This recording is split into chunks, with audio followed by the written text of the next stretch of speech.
Good morning, students. This video is from the chapter Force and Pressure, and in the previous video we discussed about the term atmospheric pressure. तो atmospheric pressure क्या है कि अगर आप अर्थ के surface पे खड़े हैं तो सरफेस पे जो कॉलम ऑफ एयर है, जो कॉलम ऑफ एयर है आपके जस्ट ऊपर, ये जो 1600 किलोमीटर का जो स्ट्रेच है एटमॉस्फेयर का, उस जो आप पे जो फोर्स लगा रहा है, ठीक है, वो जो आपके प्रेशर लगाएगा वो क्या है, आपका एटमॉस्फेरिक प्रेशर है, ठीक। एंड यू रेड अबाउट कि 32 किलोमीटर का जो रेंज है इस अर्थ के सरफेस से, 32 किलोमीटर का जो रेंज है, इस 32 किलोमीटर के रेंज में ही आपका 99% of mass of air is confined. इसका मतलब क्या था कि अर्थ के चारों ओर अगर 100 kg मास का एयर है तो 32 किलोमीटर के रेंज में 99 kg मास है, और बाकी के 15 किलोमीटर के रेंज में क्या है, 1 kg मास है, ठीक है। वी स्टडीड अबाउट कि इतना जब एटमॉस्फेरिक प्रेशर है कि एटमॉस्फेरिक प्रेशर जो इतना हाई है, मतलब कि 100 सेंटीमीटर स्क्वायर पे 100 सेंटीमीटर स्क्वायर पे कितना प्रेशर लगता है, equal to the mass of 100 kg। 100 kg मास के बराबर प्रेशर लगता है।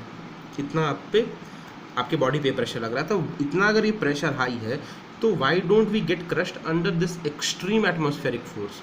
तो रीज़न क्या था इसका कि हमारा जो बॉडीली फ्लूइड्स है वो क्या करता है, equal and opposite force exert करता है on this atmospheric force, and thus what happens, it gets balanced out and nullifies the effect। मतलब nullifying the effect का मतलब इस effect को cancel कर देना।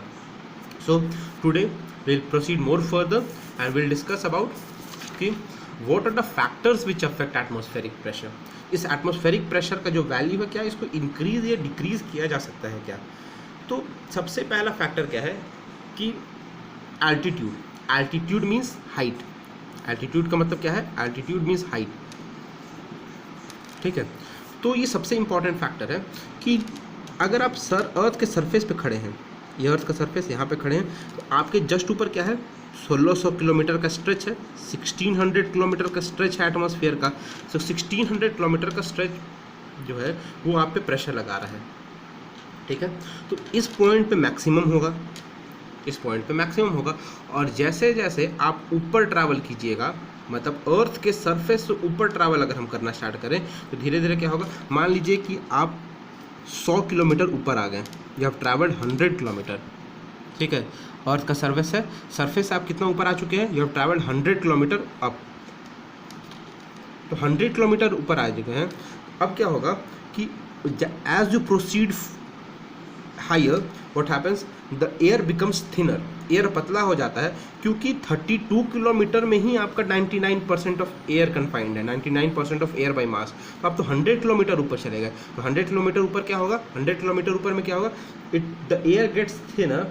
एंड अब क्या है, बस ये 1500 किलोमीटर का जो एयर है, ये अब आप 100 किलोमीटर ऊपर आ गए हैं, तो अब ऊपर में बस क्या बचा, 1500 किलोमीटर का एयर बचा। तो ये बस 1500 किलोमीटर का जो एयर है वो आप पे प्रेशर लगाएगा, and what happens, the atmospheric pressure decreases. आप नीचे खड़े हैं तो आप पे ज़्यादा प्रेशर लग रहा है, and as you go up in the air, what happens, the atmospheric pressure decreases. मतलब और ऊपर चलते जाएंगे, अगर हम और ऊपर चलते गए, what will happen, the atmospheric pressure will keep on decreasing, ठीक है। That means atmospheric pressure decreases with the increasing height. It is maximum at the surface, that is the sea level. Sea level पे सबसे ज़्यादा रहता है क्योंकि 1600 kilometre का जो स्ट्रेच है जो एयर का, वो आप पे प्रेशर लगा रहा है। और जैसे जैसे आप ऊपर जाइएगा, ऊपर जाने पे क्या होगा, आप पे जो एटमॉस्फेरिक प्रेशर है वो कम होते जाएगा, क्योंकि ये 1600 किलोमीटर है वो घट के कितना हो गया, 1500 किलोमीटर हो गया, 1400 किलोमीटर हो गया, 1300, 1200 हो गया, 1000 किलोमीटर बचा। अब अगर 1000 किलोमीटर का ही स्ट्रेच आप पे एयर प्रेशर लगाएगा ना, तो धीरे धीरे क्या होता है, the atmospheric pressure keeps on decreasing with the increasing height. The next factor is temperature। Temperature जैसे if you heat air, what happens, it expands। और एयर का ये प्रॉपर्टी है कि अगर आप एयर को हीट करें तो क्या करेगा, एक्सपैंड करेगा। And when air expands it becomes less dense. Less dense का मतलब वो कम घना हो जाएगा, ठीक है, ये कम घना हो जाएगा। और in simple words you can say that this expanded air, this heated air is of lighter weight as compare to the cold air. मतलब गर्म हवा हल्का होता है और ठंडा हवा क्या होता है, ठंडा हवा भारी होता है। You might have seen even in the kitchen कि जो स्टीम होता है, जो स्टीम है वो गर्म है, गर्म होने के कारण वो क्या है, वो ऊपर उठना स्टार्ट करता है। कोई गर्म हवा, जो गर्म अगर कोई फूड आइटम रखा हुआ है तो व्हाट हैपन, उसके अंदर से जो स्टीम निकल रहा है वो गर्म है, वो बहुत ज़्यादा गर्म है, स्टीम है तो गर्म है, तो गर्म क्या है, गर्म हवा है तो क्या हो रहा है, ऊपर उठेगा। It is lighter so it rises up and dense air is heavier so it settles down. मतलब गर्म हवा क्या है, गर्म हवा लेस डेंस है, वो ज़्यादा हल्का है। हल्का होने के कारण क्या होगा, अगर किसी एरिया में अगर गर्म हवा है that means the air is lighter, और लाइटर एयर क्या करेगा, it will exert less pressure. That means if you keep on increasing the temperature the air will become hotter and the hotter air exerts less pressure. So regarding temperature we can say that by increasing the temperature we can decrease the atmospheric pressure. The third factor that is humidity. Humidity का मतलब होता है the amount of water vapor present in the air. Humidity का मतलब यही है. तो और जो water vapor है वो air के comparison में वो ज़्यादा हल्का होता है. जो नॉर्मली अगर एयर है आपका, नॉर्मली जो ड्राई एयर है उसके कंपैरिजन में जो आपका वाटर वेपर है वो क्या है, हल्का है. अगर वाटर वेपर हल्का है that means you can say that जो ह्यूमिड एयर होगा, जो एयर ह्यूमिडिटी कंटेन करेगा वो हल्का होगा as compare to dry air. जो जिस एयर में ह्यूमिडिटी ज़्यादा होगा वो एयर हल्का होगा as compare to dry air, because the water vapour is lighter as compare to dry air. That means humid air is lighter as compare to dry air. तो humid air हल्का है और dry air क्या है, dry air is heavier. Therefore we can say that the humid air exerts less pressure as compared to dry air. हल्का है तो कम pressure exert करेगा, जो ज़्यादा भारी होता है वो ज़्यादा प्रेशर एक्सर्ट करता है ना, तो जो चीज़ हल्का है वो कम प्रेशर एक्सर्ट करेगा. therefore we can say that if humidity in the air increases, मतलब amount of water vapour in the air increases, अगर वाटर वेपर को इंक्रीज कर दे then what will happen, the air pressure will decrease.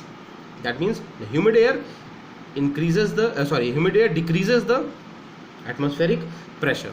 I hope you have understood the topic, the factors affecting atmospheric pressure. The first factor was altitude, ठीक है, it is maximum at the surface level and increases with the increasing height. The second factor is temperature. उसका मतलब क्या है कि अगर आप air को गर्म करते हैं तो क्या होगा, it will become less dense, वो हल्का हो जाएगा and it will exert less atmospheric pressure. And the third one is humidity. That means amount of water vapor present in the air. जितना ज़्यादा water vapor present होगा atmosphere में, जितना ज़्यादा water vapor एयर में होगा वो क्या होगा, हल्का होगा and it will exert less pressure. I hope you have understood. Just fear these points in your fair notebook copy, and tomorrow we'll discuss some questions regarding this topic. Thank you.